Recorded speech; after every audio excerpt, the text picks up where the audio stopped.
हरि केशव हरि गोविंद हरि नारायण हरि ओम हरि सुंदर नंद मुकुंद हरि नारायण हरि ओम सदग सा पदग सा सदग सा पदग सा गग प सा ग पद प गग प सा ग पद प सा ग प ग पद ग पद स पद सा रे ग रे पद सा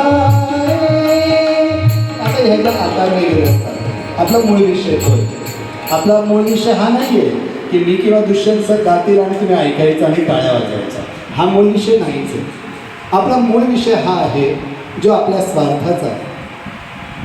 तो म्हणजे आपल्याला गाताना आला पाणी ताना घेतल्याला पाहिजे. म्हणजे जर आता आपण म्हणतो सारे ग प धा,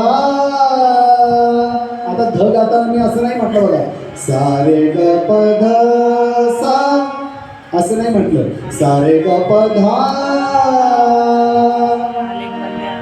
लक्षात घ्या शास्त्रीय संगीतामध्ये केवळ 7 स्वर आहेत, सारे ग म प ध नि. आणि तुम्ही पाहिलं असेल की भारतीय संस्कृती तुम्हाला आणि मला सगळ्यांना गर्व झाला पाहिजे, अभिमान झाला पाहिजे. मेसोपोटेमियन संस्कृती, इजिप्शियन संस्कृती, सिंधू संस्कृती, आफ्रिकन संस्कृती या सगळ्या जुन्या संस्कृती होत्या. सगळ्या गेल्या, फक्त सिंधू राहिली. काही लोकांना स बोलता येईना म्हणून सिंधूचं हिंदू झालं. इंग्रज आले, त्या हिंदूला त्यांनी INDU असं लिहिलं. त्या इंडूचं इंडू झालं सिंधूचं, आणि इंडूचं इंडियन्स झालं, आणि इंडियन्सचं इंडिया झालं. ती संस्कृती आजही आहे. 4 वेद आहेत आपल्या लक्षात, ऋग्वेद, यजुर्वेद, अथर्ववेद आणि सामवेद. कोणी रचले माहीत नाही, केव्हा रचले माहीत नाही, पण ॲमेझॉनवर मिळतात, विकत मिळतात. या ग्रंथांमध्ये, या वेदांमध्ये पहिला वेद होता ऋग्वेद. वेगवेगळ्या प्रसंगी पूजा काय करायची, विधी कशी करायची, ऋग्वेद. दुसरा वेद आला यजुर्वेद. वेगवेगळ्या पूजेच्या विधीच्या वेळेस मंत्र कसे गायचे, ज्याला ऋचा म्हटलं गेलं, तर ऋचा गायच्या कशा हे ऋग्वेदामध्ये सांगितलं. जीवनामध्ये अनेक प्रश्न असतात, अनेक प्रॉब्लेम्स असतात, ते प्रॉब्लेम दूर कसे करायचे ते अथर्ववेदात सांगितलं गेलं. आणि भारतीय संगीताचा पाया ज्याला म्हटलं गेलं तो म्हणजे सामवेद.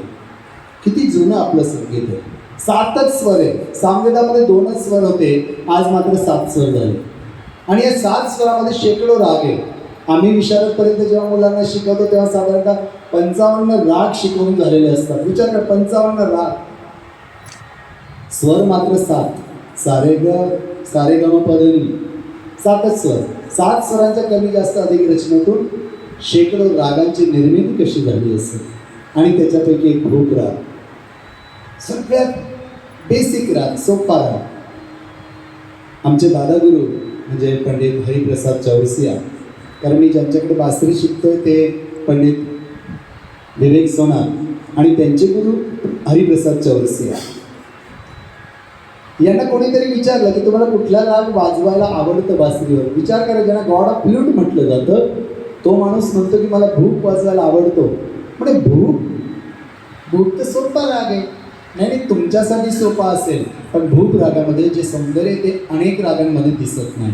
भूप रागामध्ये खूप स्कोप आहे सौंदर्य प्रकटीकरण करण्याचं. आणि म्हणून भूप राग हा सगळ्यात अप्रतिम राग आहे, सोपा राग आहे, सुंदर राग आहे. आता याच्यामध्ये जेव्हा आपण आलाप घेतो तेव्हा सा ध